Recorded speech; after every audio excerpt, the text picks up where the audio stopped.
Hello, I want to interrupt you for 1 minute before we get to Mac Minute. I have some special news that I want to make sure that we let everybody know. We are combining all of our YouTube channels into a single channel, and because of that, if you've been watching Mac Minute on the old, what I'm going to call the old Mac Minute YouTube channel, the videos are going to stop showing up in about 6 weeks. So, to keep getting Mac Minute, you need to go subscribe to the new channel, and it is very easy to remember. It is youtube.com/TechZenTV, all one word.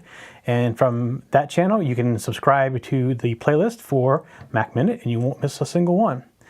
So when you're done watching Mac Minute, I'll remind you again before we go. But when you're done watching Mac Minute, go over to youtube.com/TechZenTV and subscribe so that you keep getting Mac Minute on YouTube. Thank you. Now on to Mac Minute.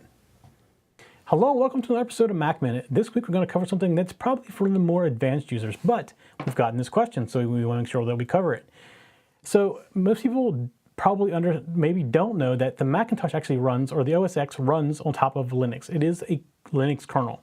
So you want to know what's that really mean? Well, in the world there's probably basically two types of operating systems. You have Windows and you have some form of Unix, whether it be Linux or BSD or whatever. It's some form of another operating system. Now, there's an argument going back and forth. Which one's the better one? I don't want to get into another argument. I use both. I like both. I just prefer to use a Mac more. That's all. Not that there's nothing wrong with Windows.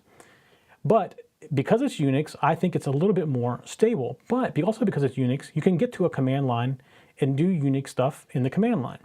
So if you're not an advanced user, this may be one I want to turn off this week's episode, because this is one of those things that's advanced and can break things if you're not careful. Now, I use the command line all the time. I'm a Unix junkie and I hang out in Unix, so that's just something for me. But we've had other people ask that question, what's the easiest way to get to a command line? And I'm also going to show you why people get confused about it, because there's something built into the Mac. It's very easy to do, but there's also something else that's named something similar, and it's not what you think it is. So the easiest way to do this is a utility in the utility. So we're going to go in to the Mac applications. So we're going to go to applications. And if you scroll down to utilities, way down here at the bottom, and you don't click on utilities, you can scroll down, and the first thing you come to is console. And it looks like that would be what you want. It looks like console is probably the right thing, but that's not right. Console gets you into something similar, but is more of a report tool, and they'll see what's going on with the system internally. If you keep scrolling down, you see terminal. If you double click on terminal, you now bring up your Unix prompt. So if you're familiar with Unix, ls-al shows you the files that are in there. And you can change directories, see where you're located as I'm currently in the Mac Minute user. If I want to go into documents, there's documents. There's probably no documents in here. ls. One document's in here, untitled.rdf, for whatever that is. So that's how easy you can get to a command line. So you can do some things in here. Now, you will notice if you're a Unix person that you're at a $sign. You're not at a root.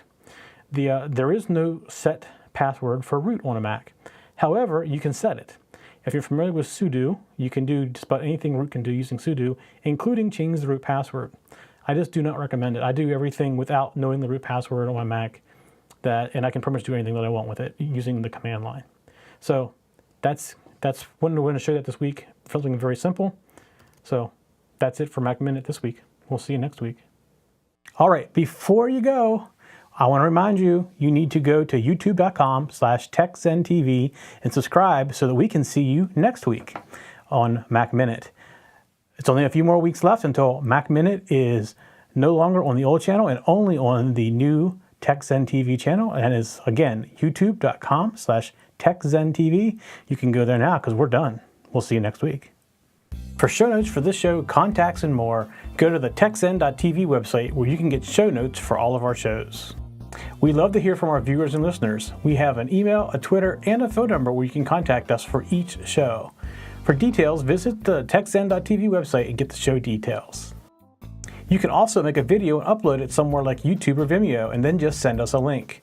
You never know, you may see your video in a future show. You can get all of our shows delivered automatically to your favorite device by going to your favorite podcast website like iTunes and subscribing. Each of our shows also has a YouTube channel you can subscribe to get regular updates. Our shows are also available on most internet radio networks like Stitcher and TuneIn Radio. You can also watch and listen to our shows on Xbox, TiVo, and Roku. You can even find us on your Zune.